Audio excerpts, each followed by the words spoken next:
مع استلامي منصب مدير الشعبة الخامسة حضروا لنا سجن رقم 1 لعدد 4000 موقوف. بلغين المدير أن محمد باقر الصدر ما يطلع، يبقى بالبيت مثل إقامة جبرية. صدر الأمر من مدير الأمن العام فاضل البراك باعتقال محمد باقر الصدر. قال لي تروح أنت تنفذ محمد باقر الصدر. تواوسوا وهو واخته، قال ملتقانا الجنة. أنا عندي غدارة ضربت صلية.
كنا متابعين احنا محمد باقر الصدر مراقبة نتصنت على تليفونه، فخابر ايران يا من حكى ما نعرف.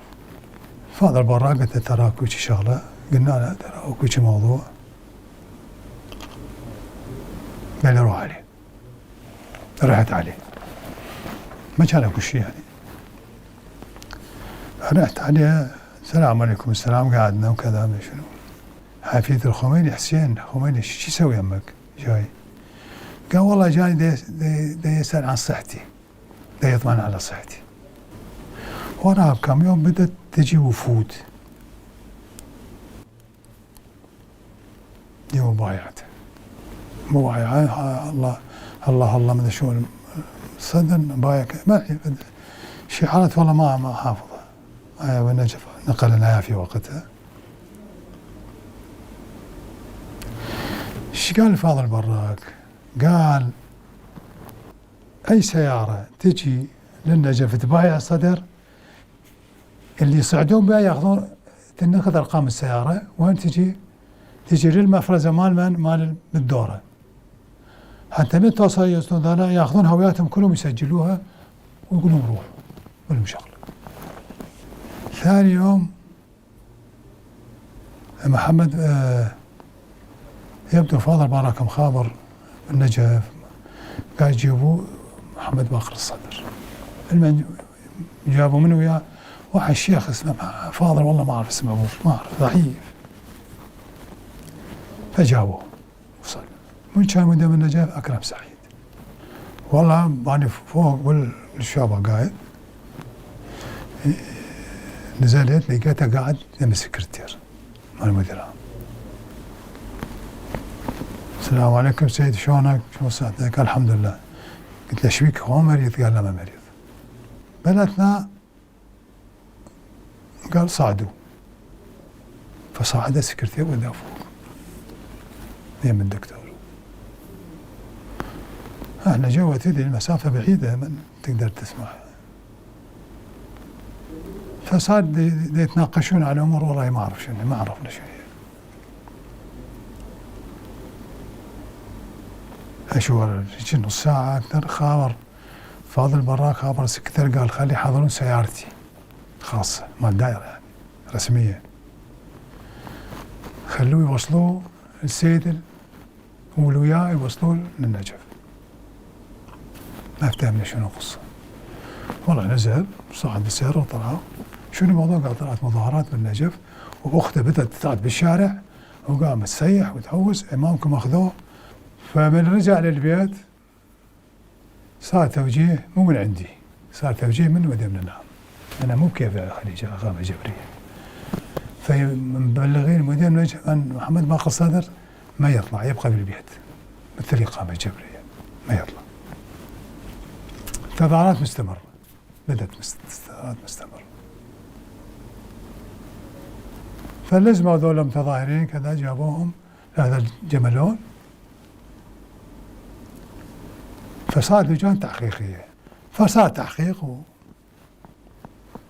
وتقريبا كمل التحقيق خلال كم يوم. والله على اثناء شفت رجل دين اعرفه يعني اسمه حسين هادي الصدر، كان يعني ملابسه رثه. وهاي ايضا شفت عز الدين القنبنجي،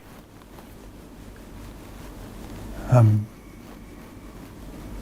شفته طلع قايدين اثنين، قلت وين ماخذيه؟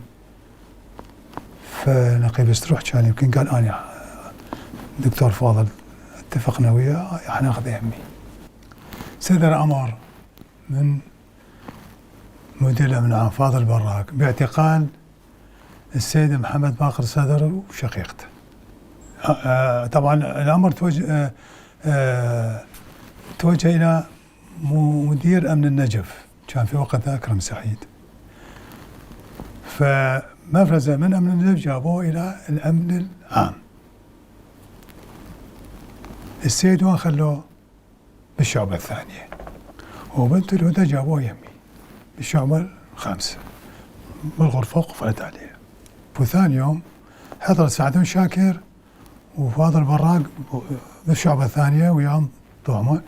فالضباط اللي يشتغلون بالإضبارة كاملية منظمية وهاي جابوها وين؟ لسعد شاكر وفاضل براق. أنا كنت برا ما دخل لأن هم يناقشوها وكذا ما ادري ايش. راح سعد شاكر هذا فاضل براق قال لي هيثم عبد العزيز كان نقيب يمكن، ورعد علي عبد الله برع، ونقيب سرور نجرس، ونقيب طبعا مصالح سامرائي، تروحون تنفذون محمد باقر الصدر وانت تنفذ بي محمد باقر الصدر. دز علي مدير الامن العام قال لي تروح انت ويا علي برع تشرفون على سعدون صبري عملية اعدام، تشرفون عليه شوي وتجون تعطوني التفاصيل. فنزلنا، سعدون صبري ركب سيارته، أنا وعلي برع ركبت ويا سيارة علي برع، وطلع سعدون قدامنا ومشينا طلعنا إلى القناة، ومن القناة لوفة وإجا على عاقول عالي وفتنا من يمه ما أقل من 10 دقائق ولاف يمنا وقف. جينا وقفنا، نزلنا هو نزل. فجابوهم من يعني واحد بصف الآخر، تباوسوا واخته قال ملتقانا الجنة إن شاء الله. ورا مكانه جاء على صفحة، يعني جبت على صفحة والله انسحبت لي ورا وهي واقفة على صفحة من العلوية. أنا عندي غدارة ضرب تصلية وما أشوف إلا طلعت النار من صفحة ضربت العلوية. لو سروح لو علي عبد الله برع واحد منهم، بس أكثر شيء أعتقد سروح لأن جدي ظلمه يمكن ضربه ما أدري كلاشينكوف لو مسدس والله ما أذكر، بس أنا غدار. نزل برجله راح إلى يمهم متأكد هاي صح. قال كمل الواجب، ركبت وياه على برع ورجعنا. رجعت إلى مدير الأمن العام وشرحت لي، قلت له وقف ورماهم اثنيناتهم خابر فاضل برا قال روح طلعوا السيد سلموا له. والله رحنا طلعنا السيد وخذوه للنجف. يمكن أعتقد ملازمه النوري علي فهد ومحمد ودوه للمعمل، نظفوه كذا تنظيف وطلعوا للنجف. سلموه واحد من قرابته أبو النجف جاب يعني عرفوه.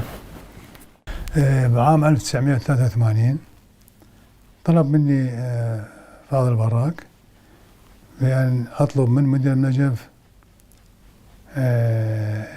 يعتقل الشباب الزلم من عائلة بيت الحكيم.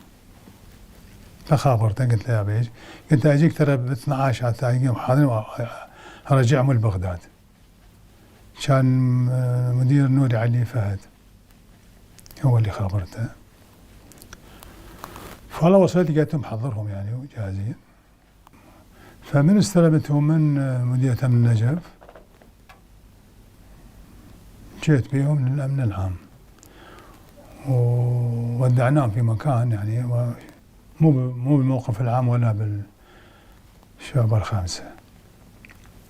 فبقيناهم هناك. ثاني يوم اتصل بي فاضل براك قال تنفذون باثنين منهم بحضور واحد من قرابتهم حتى يشوف العملية ودزوه يبلغ بيت الحكيم يعني اخوتهم انه هذول ترى تنفذ بيهم قدامي. والله جابوا الاثنين، هو كان بيهم يمكن مدري السيد عبد الوهاب، هو عبد الوهاب اعتقد كان اسمراني شو. فباشر وياي يمي، فهاي نفذت بعبد الوهاب وباشر نفذ بالاخ. بعدين عرفت اسمه انه قالوا اسمه احمد. وهذا الشخص الشعيب شافه دزينات تركيا راح من هناك لايران بلغوا.